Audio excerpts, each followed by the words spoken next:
राधे राधे दोस्तों, BVM ज्ञान अड्डा 2 में आपका एक बार फिर स्वागत है। इस समय जो चल रही है सीरीज परसेंट की चल रही है। ये आज जो वीडियो बनेगा चौथा वीडियो है, तो देखते हैं हम इस पर किस तरह का सवाल है।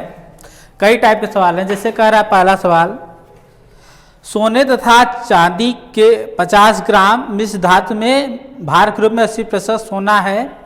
इस धातु में कितना सोना और मिलाया जाए कि मिश्र धातु 95% हो जाए। देखिए, जो सोने और चांदी की मात्रा है 50 ग्राम मिश्र धातु है और 80% सोना है। मिश्रण 50 ग्राम और इसमें सोना है आपका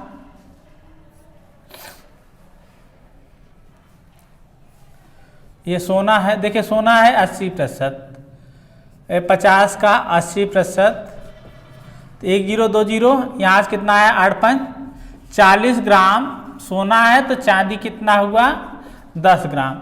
चांदी कितना है 10 ग्राम, ये चांदी है। आगे कह रहा है कि इसमें कितना सोना और मिला जाए। तो मान लीजिए हम सोना यक्स मिला दिए, तो सोना मिला दिए ना यक्स कि मिश्रण में जो सोने की मात्रा हो बढ़कर 95% हो जाए। देखिए, ये मिश्रण का 95% कितना है 40 प्लस यक्स।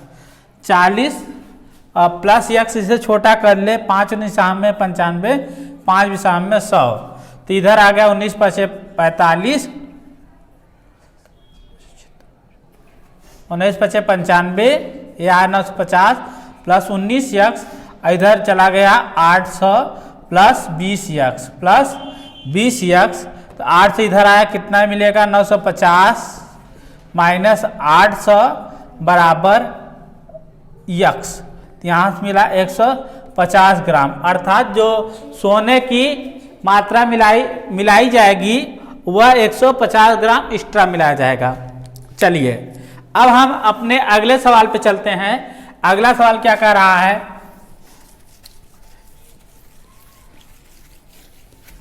देखिए, सेब के मूल्य में 25% कमी होने पर एक ग्राहक को 240 रुपए में 2 किलोग्राम अधिक सेब मिलते हैं। घटा मूल्य प्रति किलोग्राम कितना है।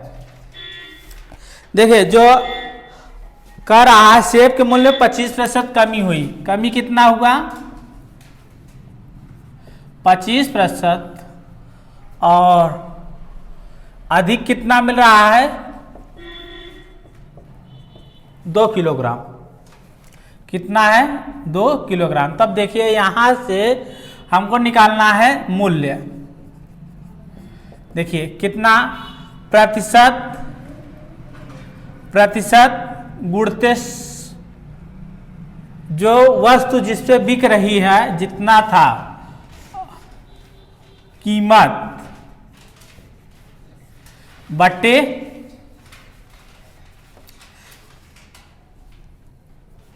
ये जो हमारा बट्टे 100 गुणते यहां से अधिक। देखिए, यहां से हमारा प्रतिशत कितना 25%, और कितना कीमत है 240 और 100, और कितना अधिक मिल रहा है 2 किलोग्राम। 2500 का 100, 4 6 24 60, यहाँ से कितना आया 30 रुपया। जो मूल्य है कितना है 30 रुपया होगा। चलिए, अगले सवाल में बात करते हैं। देखिए, जो 25% कमी है, 25% की कमी हो रही है, तब तो 2 किलो अधिक मिल रहा है। तो हम कितना 240 का 25% भाग देते। इसको सिंपल समझ लें कि देखिए कितने का था 240, तो कितने प्रतिशत कमी हुई 25%। कितना 25% की कमी हो रही है इसका, और फिर ये से हम किससे भाग दे दे 2 से, तो हमारा आंसर आ गया। चलिए, अगले सवाल पे चलते हैं। अगला सवाल क्या कह रहा है,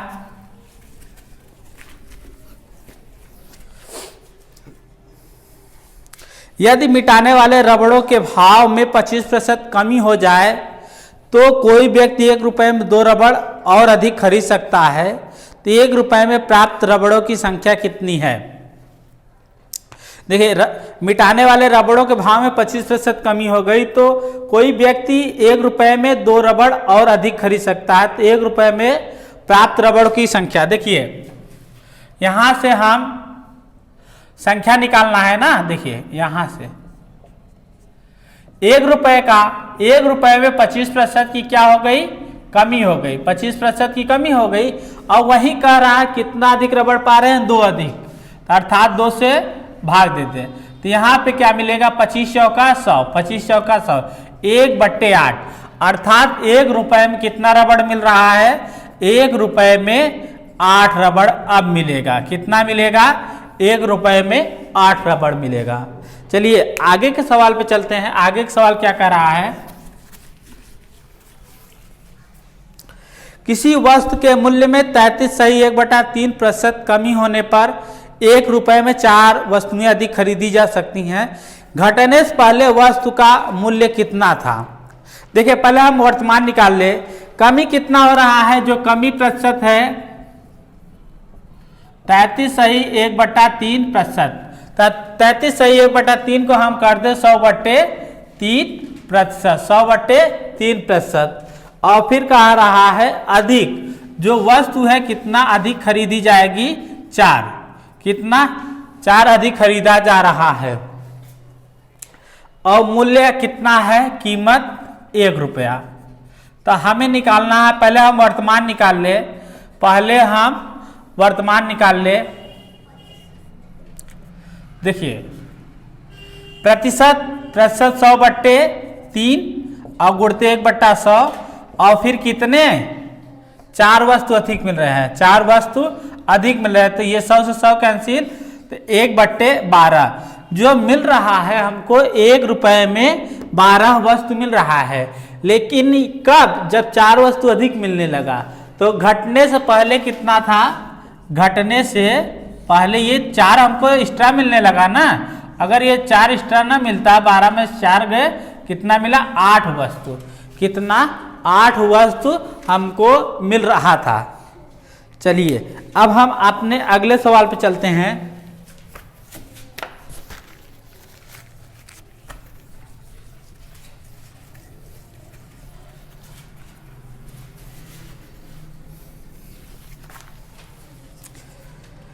एक परीक्षा में उत्तीर्ण होने के लिए 35% अंक लाने होते हैं। एक अभ्यर्थी 40 अंक मिले था, वह 30 अंकों से अनुत्तीर्ण हो गया।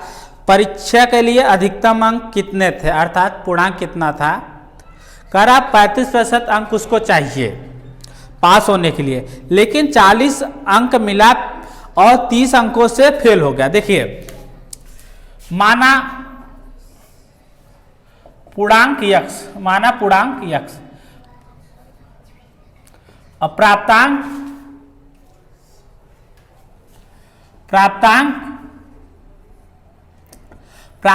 यक्स का 35% चाहिए।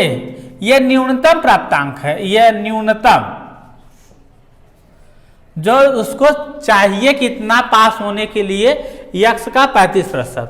लेकिन उसने 40 अंक पाया, कितना 40 अंक पाया और 35 अंकों से फेल हो गया। देखो उसको मिला है 40 अंक मिला है, लेकिन फिर भी इसके बाद 30 अंकों से फेल हो गया, 30 अंकों से फेल हो गया। जो न्यूनतम है यक्स का 35% है, यक्स का 35% है और उसने पाया 40। यह इसके बराबर नहीं है, यह इसके बराबर नहीं है। इसको 30 और 2 तो इसके बराबर होगा। कह रहा है कि इतना तो पाया है, 30 अंक का 30 अंक से फेल हो, अर्थात वह इतना नहीं पाया। तो यहां से देखिए यक्स रहा 40 30 70, तो 70 × 100/35 दूना 70, यहाँ से आया। उसका जो पूर्णांक था 200 का था, पूर्णांक था 200 का था। चलिए अब हम अपने अगले सवाल पर चलते हैं। अगला सवाल क्या कह रहा है,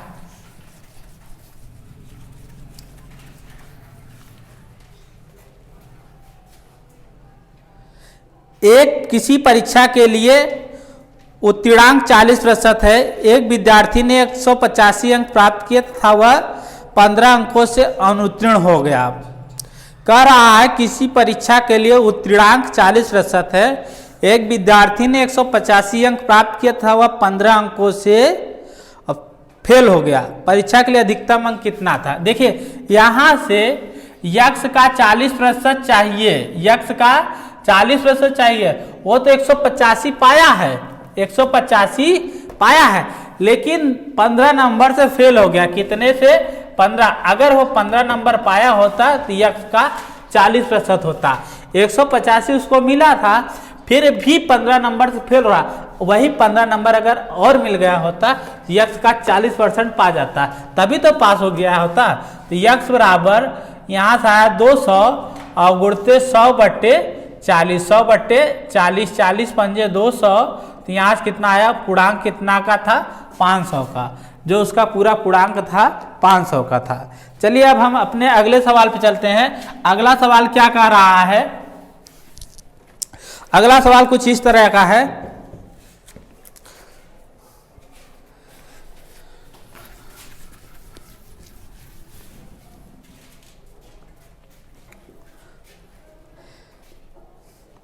एक परीक्षा में लड़कियों तथा लड़कों का उत्तीर्ण प्रतिशत क्रमशः 35-40% है।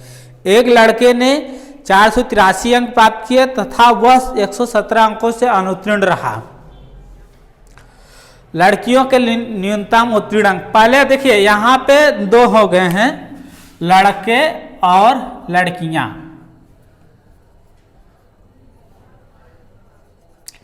लड़के और लड़कियां, जो लड़कों के लिए प्रतिशत है 35% यहाँ पे, और यहाँ लड़कियों के लिए 35 और लड़कों के लिए 40। लड़कियों के लिए 35, लड़कों के लिए 40%। अगर वो पाएंगे तब पास रहेंगे। अब देखिए यहाँ पे लड़कों का दे दिया, लड़कियों का पूछा। अगर हम यहाँ पे किसी का भी निकाले, चाहे लड़कियों का निकाले या लड़कों का, तो पास एक दूसरे का पूर्णांक पहले निकाल ले। जब पूर्णांक निकलेगा तो हम चाहे जिसका निकाल ले। तो दिया है कि एक लड़का, वही जो एक लड़के पे लागू होगा वही सब लड़कों पे लागू होगा। तो 483 अंक प्राप्त किया तथा 117 अंकों से अनुत्तीर्ण रहा। देखिए यक्ष का उसको चाहिए कितना? 40%, 40% चाहिए, और तो पाया कितना था? 185 अंक, ये 483 पाया था और 117 अंक चाहिए। अगर उसको 117 और मिला होता तो वह इसके 40% के बराबर होता। अगर 117 पाया होता एक्स्ट्रा तो वह इसके 40% के बराबर होता। तो यहाँ से देखिए 7 3 10 और 8 1 9 1 10, 7 3 10, 8 1 9 1 10, 4 1 5 1 6। तो यहाँ से 1 0 काट दो तो यक्ष गुणते 4/10। तो यहाँ से 600 गुणते 4/10, तो यहाँ से 10/4, 10/4, तो कितना आया? 150। तो पूर्णांक कितना आ गया? 1500। तो वही लड़कियों का बात करें हम, अगर लड़कियों के लिए किसका? 1500 का 35%, 1500 का 35%, 1 0 2 0, 15 5 75, 7 बचा, 15 3 45, 7 52, 585 अगर एक लड़की पाई हो, मतलब लड़कियां कितना चाहिए उनको? 525 नंबर चाहिए। चलिए अब हम अपने अगले सवाल पे चलते हैं।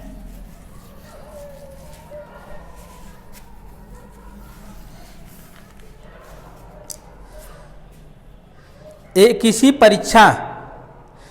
परीक्षा में एक तथा बी क्रमशः अधिकतम अंकों का 60% तथा 30 अंक प्राप्त करते, इनके प्राप्तांकों का योग 783 है। परीक्षा में पूर्णांक कितने थे? परीक्षा में पूर्णांक कितने थे? देखिए ए कितना पाया है? 60%, बी कितना पाया है? 30%, और जो ए प्लस बी हैं 783 है। तो पूर्णांक पूछा है, पूर्णांक पूछा है, जो ए पाया है मान ले हम पूर्णांक कितना मान ले? माना पूर्णांक माना पूर्णांक कितना मान ले, यक्स मान ले, पूर्णांक यक्स। देखिए तो यक्स का 60%, यक्स का 60% प्लस यक्स का 30% बराबर कितना हो रहा है 783, 783, 60 30 90, यक्स का 90। ये अगर हम देखिए यहाँ 783, एक जीरो से कैंसिल हुआ तो यक्स बराबर 783 गुणते 10/9। देखिए यह 9 से कट रहा है, देखिए कि कट रहा है कि नहीं। तो 7 3 10 8 18, अगर 18 से कट रहा है तो 9 से कटेगा, 9 8 72, 6 बचा 9 7 63, कितना है 87 गुणते 10 तो 870। अब सवाल पूछा क्या था, सवाल में कह रहा था कि इनके प्राप्तांकों को, तो परीक्षा में पूर्णांक कितने थे, 870 पूर्णांक है, जो हमारा पूर्णांक है कितना 870। चलिए अगले सवाल की तरफ चलते हैं।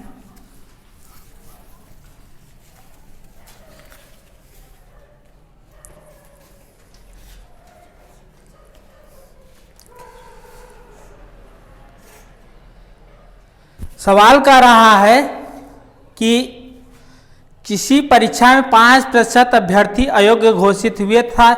योग्य अभ्यर्थियों में से 85% सामान्य वर्ग के थे तथा 4275 अभ्यर्थी अन्य वर्गों से थे। कुल कितने अभ्यर्थियों ने आवेदन किया था, कुल कितने अभ्यर्थियों ने आवेदन किया था।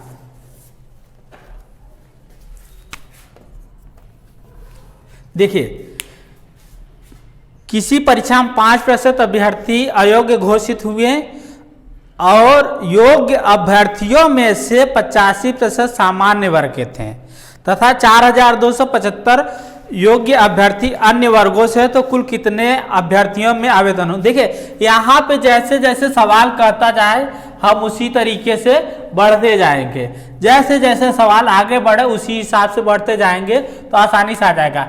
माना अभ्यर्थी यक्स।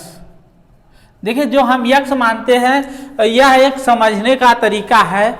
यक्स अगर हम मान लिए तो हम सवाल में कुछ ये इसको हम जब पकड़ लेते हैं तो आगे जैसे जैसे कहता है इसी के सहारे पूरी नदी पार कर जाते हैं।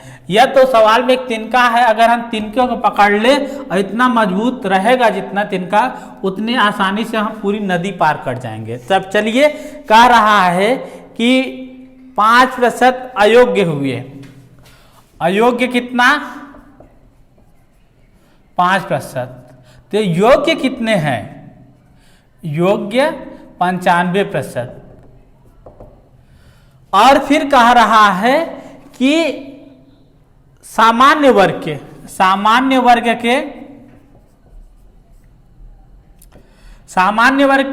योग्य का 85%, योग्य का 85%। तो अन्य वर्ग कितना है, अन्य वर्ग देखिए यहां से हम कैसे निकालेंगे। अन्य वर्ग दिया 4275, 4275। देखिए अब हम इस पे स्टेप बाय स्टेप चल रहे हैं। मान ले यक्स का 5% अयोग्य है तो 5% पे हम बात नहीं kरेंगे, बात किस पे करेंगे 95% पे। यक्स का 95%, यक्स का 95%, ये योग्य है, कितने हैं, योग्य है। अब इसमें 85% सामान्य है, 85% सामान्य है तो कितना बचा 15% अन्य वर्ग के हैं, तो कुल कितना मिला 4275। यही पूछा होगा, या तो ये भी पूछ सकता है या तो ये चीज। देखिए क्या कह रहा आगे, तब 5 19 5 विषम में 5 तिहाई और 5 24, तो यहाँ से क्या मिला हमको 4275 गुणते 100 गुणते 4 बट्टे 19 गुणते 3। तो काट दे हम 19 से काटे 4275 भागे 19, 19 दूना 38, 12 में से 8 गए 4, 19 दूना 38, 17 में से 8 गए 9, 19 बचे 95 कितना मिला 225 गुणते 4 गुणते 100 बट्टे 3 ये कैंसिल होगा कितना आएगा 225 यहाँ से अगर हम काट दे 3 सत्ते 21 3 पचे 15 75 गुणते 4 गुणते 100 75 गुणते 4 गुणते 100 75 चौका 150 75 चौका 300 तो कितना मिला 300 गुणते 100 टोटल कितना आ गया 30,000 कितना आ गया 30,000 जो पूछा है कुल कितने अभ्यर्थियों ने आवेदन किया था 30,000। चलिए अब हम अपने अगले सवाल पे चलते हैं। अगला सवाल क्या कह रहा है जैसे जैसे कहे देखिए ये क्या है अन्य वर्ग के हैं क्या है अन्य वर्ग के तो ये पूरा कितना था हम यक्ष माने यक्ष का 5% अयोग्य हो गया है तो 5% पे बात मत करो किस पे बात करो योग्य पे तो यक्ष का 95% बात किए अब इसका ये क्या है योग्य में 85% अदर सामान्य के हैं तो अन्य वर्ग कितना बचे योग्य का 15% तो जो इसके बराबर है।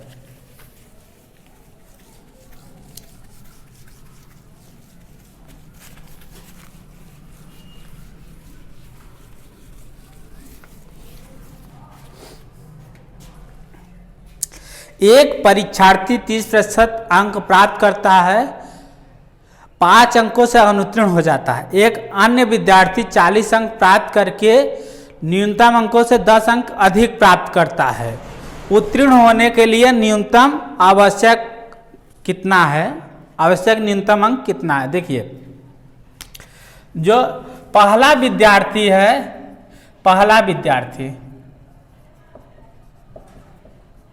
उसको पास होने के लिए 30% चाहिए ये पास होने के लिए 30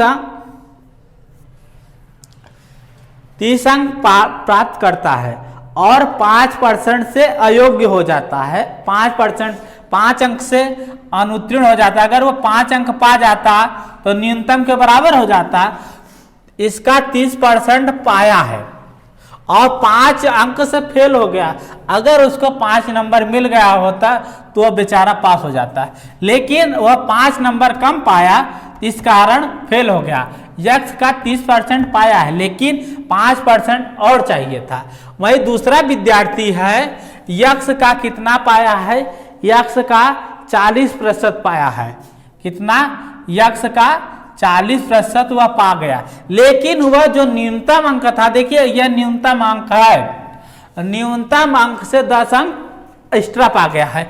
अगर हम इसके 10 अंक निकाल दे तो भी इसको प्रभाव नहीं पड़ेगा इसको 5 नंबर चाहिए तब जाके ये बराबर होगा और यह इतना ज़्यादा हो गया अगर उससे 10 नंबर निकाल भी लोगे तो कोई इफेक्ट नहीं पड़ेगा।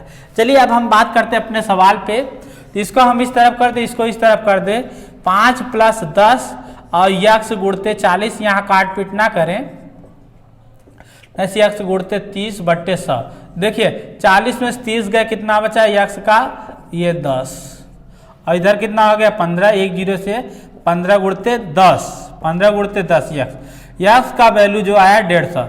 यह पूर्णांक इस बार यह नहीं पूछा है सवाल थोड़ा चेंज कर दिया है कह रहा न्यूनतम अंक चाहे हम इससे हल करें चाहे इससे हल करें चले हम इसको ले लेते हैं तो इससे निकालते हैं यक्ष 150 का 30% 150 का 30% प्लस 5 ये न्यूनतम अंक है 1 2 1 2 15 3 45 प्लस 5 कितना 50 नंबर वहां पे न्यूनतम अंक रखा गया था 50 नंबर जो न्यूनतम अंक रखा गया था। चलिए अब हम अपने अगले सवाल पे चलते हैं।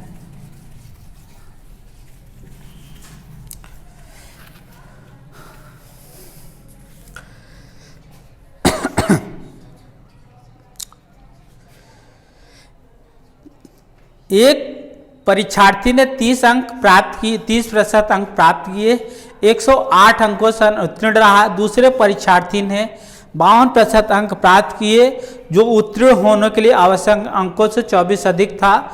उत्तीर्ण होने के लिए कम से कम कितने प्रतिशत अंक चाहिए कम से कम चाहिए या प्राप्तांक चाहिए या पास होने के लिए न्यूनतम अंक कितना होना चाहिए यह सब क्या है एक ही शब्द है ये सब एक ही शब्द है इससे सवाल पे हम अलग अलग ना समझें। देखिए पहला दो विद्यार्थियों का कंपेयर किया है, कह रहा एक ने 30 अंक प्राप्त किए, 108 अंकों से अनुत्तीर्ण रहा। तो ये जो पहला था 30% अंक तो पाया है, लेकिन यह 108 अंकों से फेल हुआ है, अर्थात अगर हम इसको 8 अंक देंगे तब जाके पास होगा। वहीं दूसरा विद्यार्थी जो है पास होने के लिए 52% पा गया और 24 अधिक पाया है। 52% पा गया है जो 24 अंक अधिक है। अगर हम इसमें से 24 निकाल लें तो इसके वैल्यू पे कोई इफेक्ट नहीं पड़ेगा। तो यहाँ से देखिए 108 प्लस 24, 108 प्लस 24, यहाँ से 52% और ये इधर आया माइनस यक्स का 30%, यक्स का 30%, यहाँ कैंसिल हुआ 12 मिला, यक्स गुणते 12/100, यक्स गुणते 12/100 और इधर कितना 8 4 12, 8 4 12 2 1 3, 132। तो यहाँ से मिला यक्स का वैल्यू 132 गुणते 100/12, 12 एकम 12, 12 एकम 12, कितना आ गया 1100। अब कह रहा है पास होने के लिए न्यूनतम अंक कितना चाहिए, तो यही तो है हमारा पास होने के लिए न्यूनतम अंक। तो देखो कैसे निकाल ले, हम इसको ज्ञात कर ले। यक्स का 1100 का 30% और बट्टे कितना 108 बट्टे 108, तो यहाँ कैंसिल हुआ 11 3 33, 330 प्लस 108, तो मिला कितना 8 3 3 1 4, 438 नंबर चाहिए। पास होने के लिए 438 नंबर चाहिए।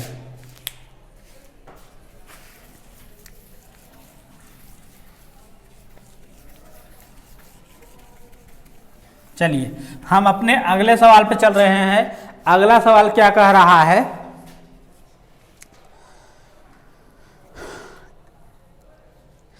एक छात्र को परीक्षा में उत्तीर्ण होने के लिए 40% अंक लाने थे, उसने 178 अंक प्राप्त किया, 22 अंकों से अनुत्तीर्ण घोषित हो गया, तो कुल पूर्णांक कितने थे। इस टाइप के सवाल पे हम बात कर लिए हैं। फिर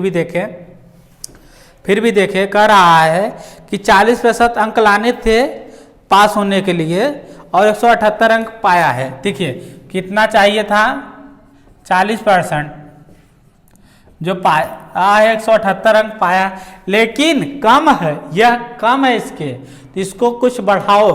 बढ़ाने के लिए हम बगल से सोर्स लगाया, अर्थात 22 अंक एक्स्ट्रा दिए इसको, तब जाके पास होगा। तो यहाँ से कितना मिला 1 0 से ये 0, तो यक्स गुणते 4/10, तो यहाँ से आया हमारा 8 2 10, 7 2 9, 1 10 और 1 1 2 200, तो यक्स बराबर 200 गुणते 10/4, 4 5 20 50, कितना आया 500, और जो पूर्णांक था कितना है 500। चलिए अब हम अपने अगले सवाल पे चलते हैं।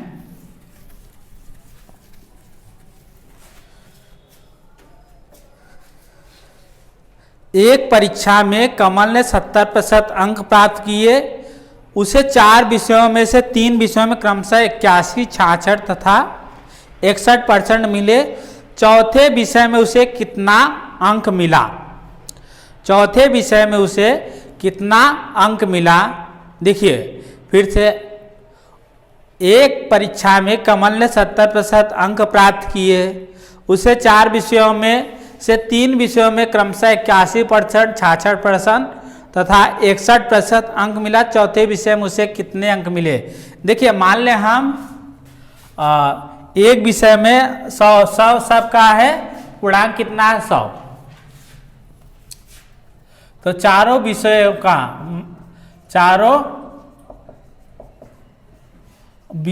का पूर्णांक कितना 400, तब 400 का 70%, 400 का 70% जो है 61, ये सवाल में दिया है 81, 66 तथा 61, 81, 66 तथा 61 तथा 61, ये प्रतिशत है। चाहे आप प्रतिशत निकाल लें, सबको हम मान लें 100 तो इस तरह 400 हुआ, तो तो अगर हम निकालेंगे 100 का 81%, 81 निकलेगा, 66, 61 प्लस कितना यक्स, प्लस यक्स 1020 1020 7 चौक 28 280 और 112 6 2 8 112 6 2 8 6 6 12 8 20 12 8 20 प्लस यक्स।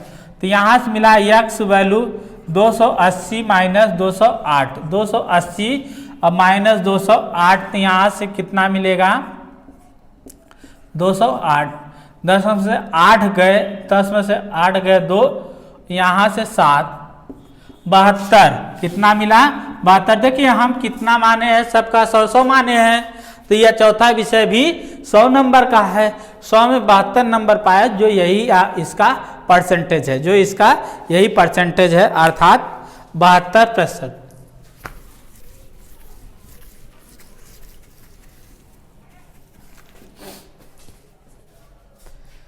अगला सवाल कह रहा है, एक परीक्षा में 900 लड़कियां था, 1100 लड़के बैठे हैं। लड़कियां 900 और लड़के 1100।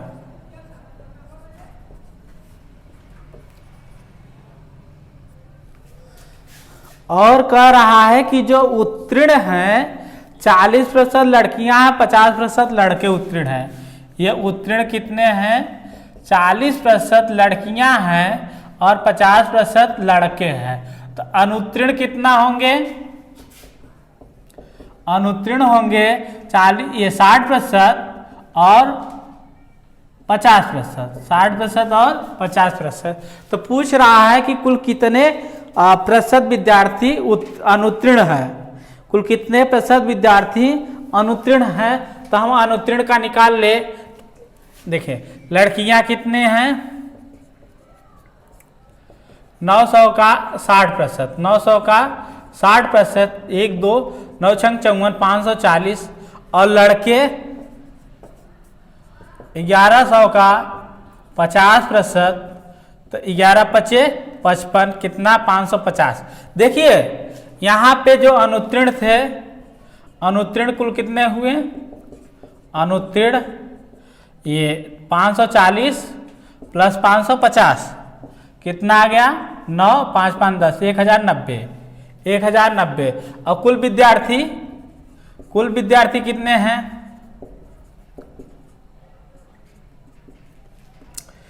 1100 प्लस 900 कितना आ गया 2000। अब हमको ये निकालना है, प्रतिशत निकालना है। क्या निकालना है, तो प्रतिशत निकालने के लिए क्या करेंगे, देखिए किसमें निकालना है, 2000 में। तो 2000 में जब निकालना तो पूर्णांक हो गया, 2000 में जब निकालना तो पूर्णांक हो गया। तब ये होता है फार्मूला, इसका हम बताते हैं कि प्राप्तांक बट्टे पूर्णांक, प्राप्तांक बट्टे पूर्णांक गुणते 100 बट्टे 100। तो ये जो प्राप्तांक है हमारा 1090 है और पूर्णांक कितना है 2000, गुणते 100 बट्टे 100। 1020 30 1020 30 कितना बचा 109 बट्टे 2%। तो जो आएगा 2 पंचे 10 2 चौक 8, 2 पंचे 10 2 चौक 8 एक बचा और 2 पंचे 10 54.5%। ये आया अनुत्तीर्ण, अनुत्तीर्ण प्रतिशत 54.5% है। देखिए हम इससे भी निकाल सकते थे, इससे भी निकाल सकते थे, लेकिन जो प्रतिशत का सवाल होता है कहेगा उत्तीर्ण पूछेगा अनुत्तीर्ण, या कहेगा अनुत्तीर्ण पूछेगा उत्तीर्ण। तो इसीलिए अगर सिंपल तरीके से सवाल है तो हम डायरेक्ट कन्वर्ट कर ले। अब जैसे 40% उत्तीर्ण होगा तो अनुत्तीर्ण कितना है 60। किसी भी अगर दो राशियों में कंपेयर किया जाता है तो परसेंट का उनका वैल्यू इक्वल कितना, मतलब टोटल कितना, तो 100 आता है। अगर 40% उत्तीर्ण है तो अनुत्तीर्ण कितने हैं 60%। चलिए अब हम अपने अगले सवाल पर चलते हैं। अगला सवाल क्या कह रहा है,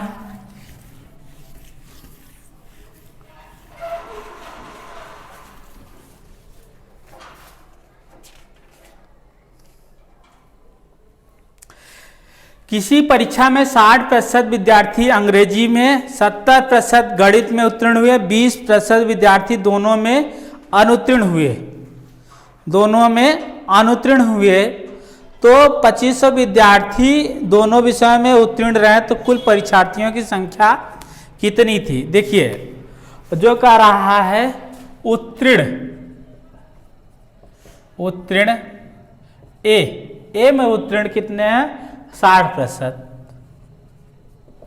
और बी में 70%, और कह रहा है कि दोनों में अनुत्तीर्ण 20%, दोनों में अनुत्तीर्ण 20% है, तो दोनों में उत्तीर्ण कितने हुआ? दोनों में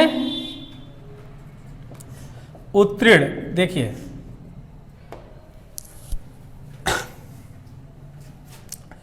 80%।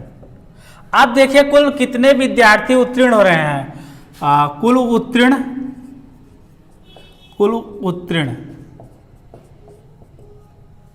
100 माइनस यहाँ से 60 प्लस 70 माइनस 80, 60 प्लस 70 माइनस 80, तो यहाँ से मिला 100 माइनस ये कितना है? उत्तीर्ण का है। अगर हम 100 मानते हैं, 100 में उत्तीर्ण घटाएंगे तो यहाँ क्या आएगा? हमारा अनुत्तीर्ण आएगा। क्या आएगा? अनुत्तीर्ण। कुल अनुत्तीर्ण विद्यार्थी 7 6 13, 130 माइनस 80 कितना आ गया? और 100 माइनस 50 कितना? 50%। कह रहा है सवाल कि दोनों विषयों में 2500 उत्तीर्ण रहे हैं तो कुल परीक्षार्थियों की संख्या दोनों विषयों में अनुत्तीर्ण रहे हैं। तो ये जो 50% है यक्ष का 2500 ये अनुत्तीर्ण है। अगर अनुत्तीर्ण 50% है तो उत्तीर्ण भी कितना होगा? 50%। उत्तीर्ण भी कितना होगा? 50%। अगर अनुत्तीर्ण मिल गया तो उत्तीर्ण भी मिल जाएगा 50%। देखिए यक्ष का 50% 2500 दिया है, 2500 दिया है। यक्ष का 50% 2500 दिया है तो कितना है? 2। यक्ष बराबर 2500 गुणते 2, 2500 गुणते 2 कितना आ गया आंसर? 5000। कितना आ गया? 5000। चलिए अब हम अपने अगले सवाल पे चलते हैं।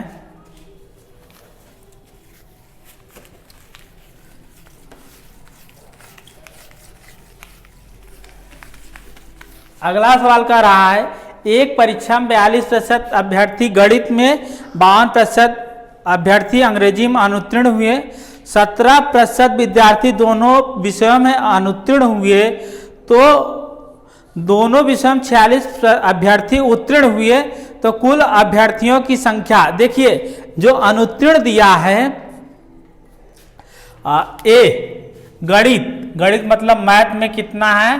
42%, और अंग्रेजी में इंग्लिश में 52% ये अनुत्तीर्ण है। कितना? अनुत्तीर्ण। तो दोनों में कितने अनुत्तीर्ण हैं? दोनों में अनुत्तीर्ण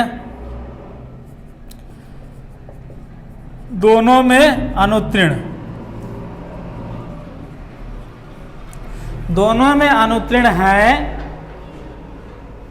17%। तो हम यहां से देखिए कुल हम उत्तीर्ण निकाल सकते हैं। अनुत्तीर्ण सब ये भी अनुत्तीर्ण, ये भी, तो हम कुल उत्तीर्ण निकाल ले। देखिए उत्तीर्ण अनुत्तीर्ण पास फेल 2 होते हैं, तो जितना पास होंगे उतना 100 में फेल होंगे। तो देखिए 100 माइनस, अब देखिए गणित में पास 42, अंग्रेजी गणित में फेल 42 प्लस अंग्रेजी में फेल 52, दोनों में फेल -17। देखिए हम माइनस यहाँ पे क्यों करते हैं? क्योंकि ये बच्चे इसमें भी हैं, इसमें भी हैं, यह 2 बार जुड़ता है, तो इसीलिए 100 माइनस कितना होगा? 2 2 4 2 2 4 5 4 9, 94 माइनस 17 तो 100 माइनस और 14 में से 7 गए 7, 8 में से 1 गए 8 में से 1 गए 7, यहाँ मिला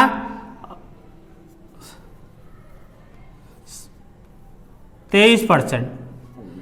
77 3 80 20 100, 14 में 7 गए 7, 8 8 में से 1 गए 7, 77, कितना 100 में 77, तो कुल कितने हुए अनुत्तीर्ण? 23% क्या हुए हैं? अनुत्तीर्ण हुए हैं। कुल कितना? अब सवाल क्या कहा है? कुल अभ्यर्थियों की संख्या पूछा है, तो दोनों विषयों में कुल 46 अभ्यर्थी उत्तीर्ण हुए हैं। कुल कितने? 46। देखिए यहाँ से हम मान ले पूर्णांक कितना मान ले, यक्ष का 23%, यक्ष का 23%, 46 बच्चे, तो यहाँ से मिलेगा 46 गुणते 100 बट्टे 23, 23 दूना 46, यक्ष बराबर 2 गुणते 100 अर्थात 200। 200 यहाँ पे देखिए कंफ्यूजन यही करता। देखिए हम एक बार ये तीनों फेल ही हैं, तब अगर जब फेल हमको पता हो गए तो हम 100 में निकाल ले, पास हो जाएंगे। तो यहाँ इस एक विषय में फेल, फिर 2 विषय में फेल, फिर दोनों विषय में फेल, फिर दोनों विषय में फेल, तो यहाँ से ये डबल जुड़ता है, इसलिए हम माइनस करते हैं। तो यहाँ से 77 आया, क्या आया? 77 आया, 100 में 77 घटाए तो 23% आया, अर्थात 23% बराबर 46। 23% बराबर 46, तो हम कितना आ गया? 200। 23% बराबर 46, तो कितना आ गया? 200। तो हम समझ रहे हैं कि आपको ये जितने भी सवाल बताए समझ में आ रहा है। ये RS अग्रवाल चल रहा है। अभी प्रतिशत बहुत बड़ा चैप्टर हम समझते हैं, और ये जो है इस समुच्चय का भी सवाल हम समझ सकते हैं, समुच्चय का भी सवाल समझ सकते हैं। प्रतिशत चैप्टर अपने में एक बहुत बड़ा गणित खुद ही है, इसलिए प्रतिशत को हम जितने आसानी से समझेंगे और उतने ही आसानी से हमको पूरी गणित आएगी। तो आज के लिए बस इतना ही। अब फिर मिलेंगे नेक्स्ट वीडियो में परसेंटेज पे ही। अभी परसेंटेज पे बहुत से सवाल बचे हैं। तो आज के लिए इतना ही, धन्यवाद।